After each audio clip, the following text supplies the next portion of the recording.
My name's Darren. I blog at Reboot Congress, and I was following your attempt at becoming the, minority leader in the Senate. I guess it was in December? Vice chair. Vice chair, okay. Very minor little role in leadership. What did you learn from that process? I mean, ultimately you had campaigned to fill that position, and Missouri's other senator, Roy Blunt, came in kind of at the last minute and ran and ultimately defeated you in that race. What were the lessons that you learned in that process? Well, me personally, what I learned is it gave me the opportunity to sit down with each Republican senator, which is, by the way, hard to do. The schedule is insane, so to get a half hour, even with members of people on my own side, is hard. So I got to spend a half hour with each Republican senator and talk to them about what we need to start doing. The kind of strategy we need to employ to inform, to persuade, to win the argument. So that was a personal benefit. I think what leadership learned, I think what America learned, is that the core group of individuals that really are serious about fixing the problem, kind of the Tea Party movement folks, is growing. We're getting close. I mean, the final result of that election was 22 to 25. That sent a pretty powerful signal, I hope, to leadership as well as America, that we're serious about, in 2012, holding a mandated election. I mean, I'm really not interested in just winning to win, to get the gavel, to be in the majority. We will have accomplished nothing if we win without explaining the problem to the American people and what our solutions are, so that if we are granted that majority, if we are given the reins of government to actually start fixing the problems, we have a basic mandate from the American people to start fixing the problem. That's just crucial. So that's certainly what, in any dealings I've had with the Romney campaign, anything I've done in terms of senatorial committee or the congressional committee, it's all about, kind of agreeing with my congressman from Wisconsin, Paul Ryan, this has got to be a mandated election. Thank you. Anybody else? Sir. My name is Robert Palmer. And I would like to know what, as I see what's happening in this country, we have government agencies that are just running amok.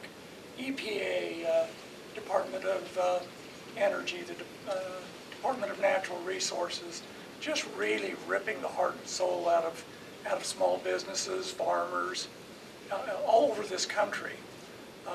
And I would like to know what our elected officials intend to do about it, what they can do about it.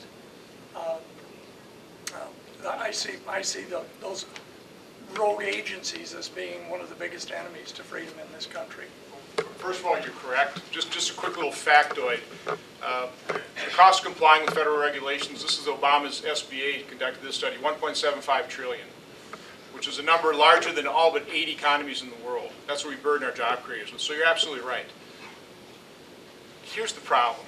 And as I travel around Wisconsin and America, truthfully, I'm extremely good within 5-10 minutes taking a crowd of smiling faces and turn them into frowns. And you can do with facts and figures. I got charts. I can really lay out the problem in detail, but it's actually very simple to lay your hands on what the problem is. It's that far too many Americans have forgotten, or even worse, have never been taught what the foundational premise of this nation is. I mean, our founders knew. They came from dictatorial monarchies and aristocracies. They understood that government, by and large, wasn't there to solve our problems. Government was, by and large, something to fear, because as it grew, our freedoms receded. And so the problem is the left has been relentless at addicting Americans to government. I mean, you take a look at it. What's your jobs program? I mean, my jobs program is let's dismantle the beast. Let's get government out of the way so that Americans, the producers of America, can be unleashed. Unleash the entrepreneurial spirit of America. That's the solution. It's getting government, chopping it down to size.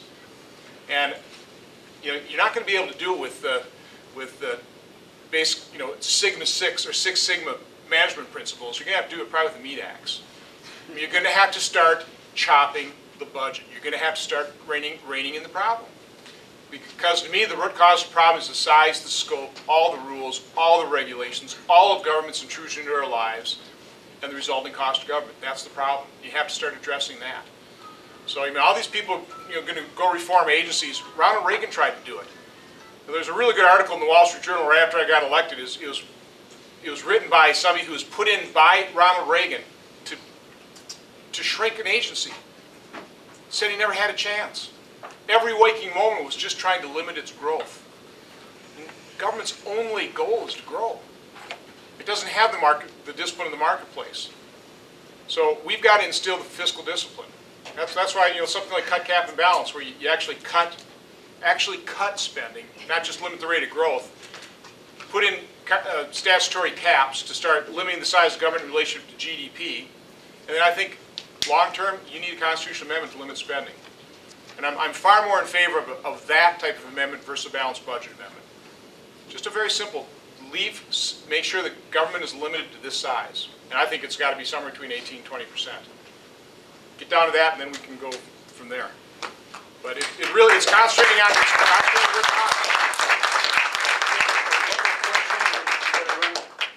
One more? Yeah, so on that note, knowing that Social Security is the size of that, Medicaid, Medicare, you have the fact about how large that is, do you think that, those agencies, you can, without touching defense and Social Security and Medicaid, don't you think you'll have to touch one of the Social Security and Medicaid? Oh, absolutely. No, Okay. What you have to do is you've got to put everything back on budget. Right now, the figure is 38% of our budget is actually appropriated. Everything else is entitlement spending and mandatory, and that includes Social Security and Medicare. So that's really where the long-term deficit problem is in those programs. And you have to recognize that when Social Security was first instituted, the retirement age was 65 and life expectancy was 62. Now, there's a retirement system that works. But now when life expectancy is 79, you have to adjust that. And if those things have been on budget, and John knows this, as a manufacturer, as an employer, we adjusted our health care plan every year from 100 to 250 to 500 to 1,000. You adjusted those deductibles. But we don't adjust those things, so now you push them to the point where you have these unfunded liabilities that are larger than the net asset base of the United States. So you have to adjust those programs, but you can do it in a relatively common sense approach, not touching current beneficiaries, but adjusting those retirement ages, doing some means testing. There's a number of different elements that you can bring in there. You have to negotiate with the other side in terms of how you go about doing it.